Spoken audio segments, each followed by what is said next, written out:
Hello everyone, welcome to wow IAS. इस video में हम डिस्कस करेंगे जुलाई 1 के करंट अफेयर्स। आपको इसकी पीडीएफ हमारे टेलीग्राम चैनल से मिल जाएगी। अगर आपको ये वीडियो अच्छी लगे तो please hit the like button and subscribe to our channel to get the latest update. Press the bell icon.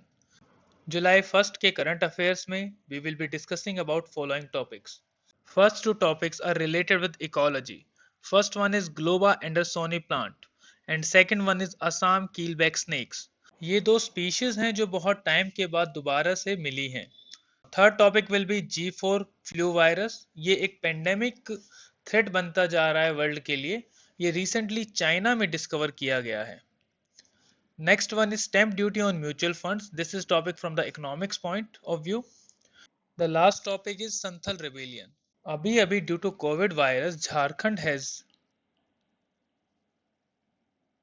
Cancelled the celebration of Hul Diwas, जो झारखंड में संथल रेबेलियन के उपलक्ष्य में मनाया जाता है. सो अब स्टार्ट करते हैं फर्स्ट टॉपिक के साथ. That is Globba andersonii plant.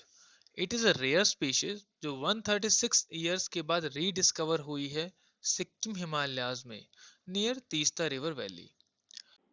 क्योंकि ये इतने सालों से कभी देखा नहीं गया था तो इसे सोचा जा रहा था कि ये एक्सटिंक्ट हो चुका है. Last time it was spotted in 1875 by English botanist sir George king. उनसे पहले स्कॉटिश बोटेनिस्ट थॉमस एंडरसन ने इसे 1862 से 70 के बीच में स्टडी किया था. अब जो एमसीक्यू पॉइंट ऑफ व्यू से क्वेश्चन बनता है वो ये बनता है कि व्हाट इज डांसिंग फ्लावर और स्वान फ्लावर. ये इस ग्लोबा एंडरसोनी प्लांट का कॉमन नेम है जो कॉमनली और पॉपुलरली इसे बोला जाता है. तो they may ask a question about where do the dancing flower और स्वान फ्लावर इज फाउंड और which of the following is an extinct species. It was thought to be extinct in wild,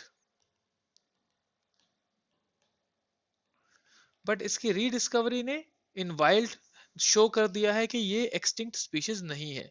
The main characteristics of this plant are it has white flowers, non-appendaged anthers and a yellowish lip. This one is the yellowish lip. जो anthers होते हैं वो होते हैं male part of a flower.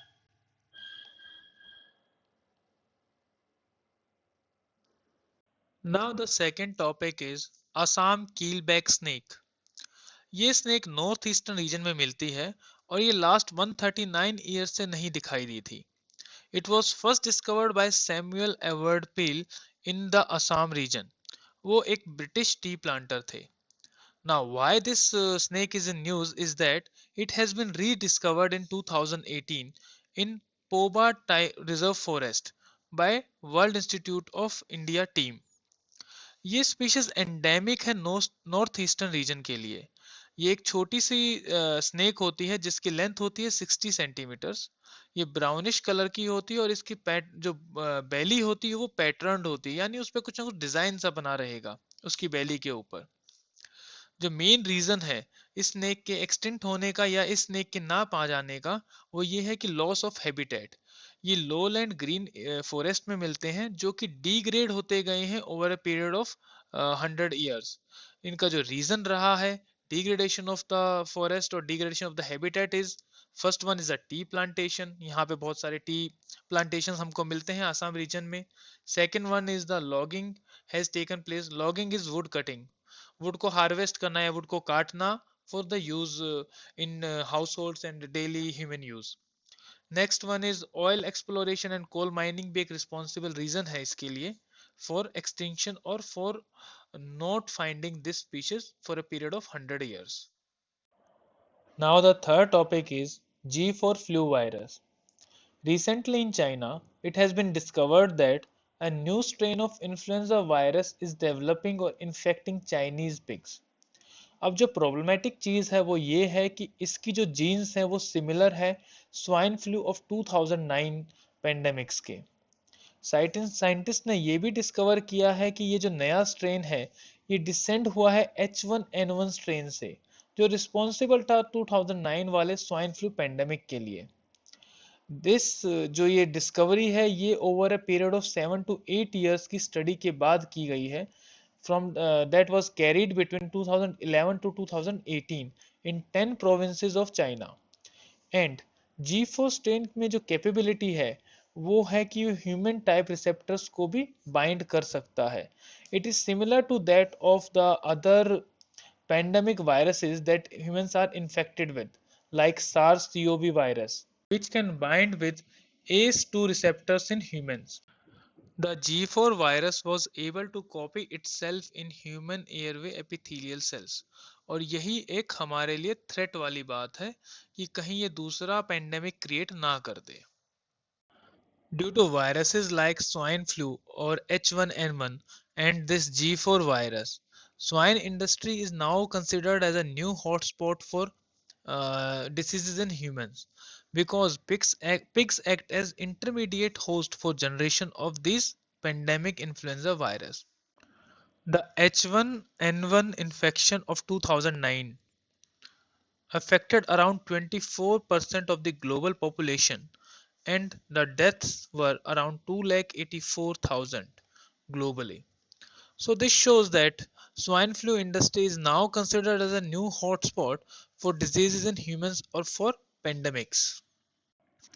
Now the next topic is stamp duty on mutual fund purchases. There has been an amendment in the Indian Stamp Act of 1899 brought through Finance Act of 2019. जो purpose था इस amendment का वो ये था to rationalise collection mechanism of stamp duty across India with respect to securities market instrument. Securities market instrument का मतलब ये हुआ जो स्टॉक्स में शेयर्स में इन चीज़ों पे जो स्टैंप ड्यूटी लगती है उसको रैशनलाइज करना. अब जो स्टैंप ड्यूटी होती क्या है, ये एक लीगल टैक्स है जो पे किया जाता है फुल में और ये एविडेंस भी एज एन एविडेंस भी एक्ट करता है for sale and purchase of a property. कि अगर आपने किसी से प्रॉपर्टी खरीदी है और स्टैंप ड्यूटी अगर आपने पे की है तो आप स्टैंप ड्यूटी को भी दिखा सकते हो कि yes I have wide this property and I have the proof of this. और ये पेएबल है under section 3 of the Indian stamps act 1899. Stamp duty एक स्टेट सब्जेक्ट है. सो स्टेट डिसाइड करते हैं कि वो कितनी स्टैंप ड्यूटी लेना चाहते हैं. So the rate of stamp duty varies from state to state. Centre भी कुछ चीजों पे स्टैंप ड्यूटीज लगाता है पर मोस्टली स्टैंप ड्यूटी का जो स्कोप है वो स्टेट से डिसाइड करते हैं. Now the amendments that have been introduced in the Indian stamp act are. पहली है कि purchase of share and mutual funds will attract a stamp duty of 0.005%. Secondly, अगर कोई सिक्योरिटी को ट्रांसफर किया जाता है यानी any transfer of security will attract a stamp duty of 0.015%. Last year एक और रिफॉर्म लेके आया गया था. उसके अकॉर्डिंग क्या था, there was a uniform rate of stamp duty on trading of shares and commodities. It will be first time that all categories of mutual funds will attract stamp duty except for the ETFs यानी exchange traded funds के अलावा जितने भी mutual funds हैं उन सब पे अब स्टैंप ड्यूटी लगेगी. Previously, there was different rate of stamp duties by different states on sell and purchase of shares. Now this have been made uniform. The stamp duty will be applicable on all the transactions, which includes share, debt instruments, commodities, and all categories of mutual fund schemes, except for ETFs, यानी exchange traded funds.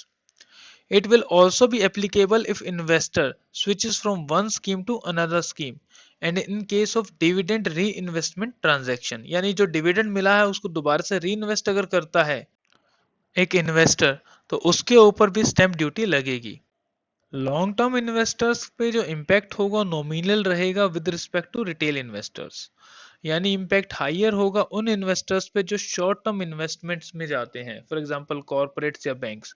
जो long term investment में जाते हैं उन पे impact इसका कम रहेगा. And last thing that is to be noted is that redemption पे कोई स्टैंप ड्यूटी एप्लीकेबल नहीं होगी. Putting stamp duty on mutual funds will help government a lot. For example, last year 2019-20 में म्यूचुअल फंड इंडस्ट्री ने total 188 lakh crore funds को mobilise किया था. अगर इसके ऊपर 0.005% की रेट से स्टैंप ड्यूटी अप्लाई की जाए तो the revenue will be 940 crore. And in case the amount of funds mobilized is 190 crores or higher, then the revenue generated will be around 1000 crore. So putting stamp duty on mutual funds will help government to mobilize more resources or to get more revenue. अगला topic है Santhal rebellion. Santhal rebellion वैसे तो history का part है। It happened in 1854 to 56 in the Jharkhand area और in the central India.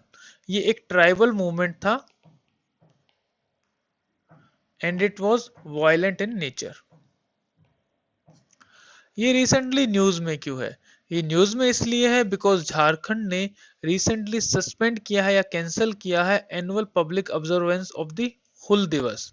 हुल दिवस Santhal rebellion के उपलक्ष्य में मनाया जाता है और ये हर साल 30 जून को ऑब्जर्व किया जाता है। इसमें दो लीडर्स थे संथल रेबेलियन के, सिद्धो और कानो, जिनकी मेमोरी में इस दिवस को मनाया जाता है। संथल रेबेलियन का जो टाइम पीरियड था वो था 1854 के अराउंड और ये हुआ था राजमहल हिल्स के अंदर। लोकेशन वाइज अगर आप देखना चाहे तो आप कह सकते हैं कि झारखंड के नॉर्थ ईस्ट रीजन में ये एरिया पड़ता है जहां पे ये ट्राइबल मूवमेंट हुई थी।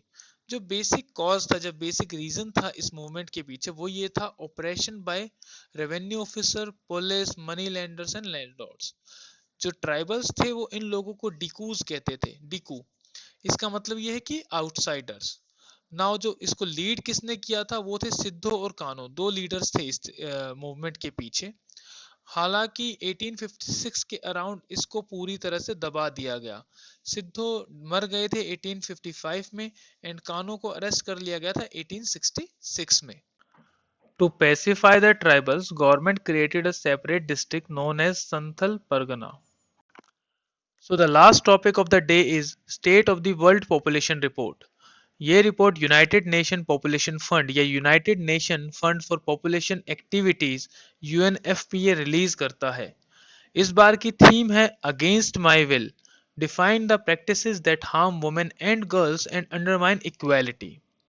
The findings of the report are that over a period of 5 years, that is from 2013 to 17, there have been 1.2 million missing female births annually at global level. वहीं अफगानिस्तान, बांग्लादेश और पाकिस्तान के अंदर excess female mortality of girls below 5 years under 3% है, यानी 3% से कम है। इस report ने एक नए फिनोमिना को भी कोट किया है जिसे बोलते हैं मैरिज स्क्वीज। मैरिज स्क्वीज का मतलब ये है कि जो दूल्हे हैं यानी प्रोस्पेक्टिव ग्रूम्स जो हैं वो ज्यादा हैं देन प्रोस्पेक्टिव ब्राइड्स यानी दुल्हनों के मुकाबले। अब इसका इम्पैक्ट क्या होता है? इसका इम्पैक्ट ये होता है कि ह्यूमन ट्रैफिकिंग होती है मैरिजेस के लिए, ये चाइल्ड मैरिजेस देखी जाती हैं। तो एक तरह से वुमेन्स के कम होने की वजह से उनके ऊपर एट्रोसिटीज और ज्यादा बढ़ जाती हैं। वहीं अगर इंडिया को देखा जाए तो we have around 4,60,000 girls missing at birth each year. This report also cites a 2014 study which states that India has the highest rate of excess female death at 13.5 per thousand female births, yani 9 deaths of female below the age of 5 due to postnatal sex selection. This report examines the issue of missing women by studying the sex ratio imbalances at the birth.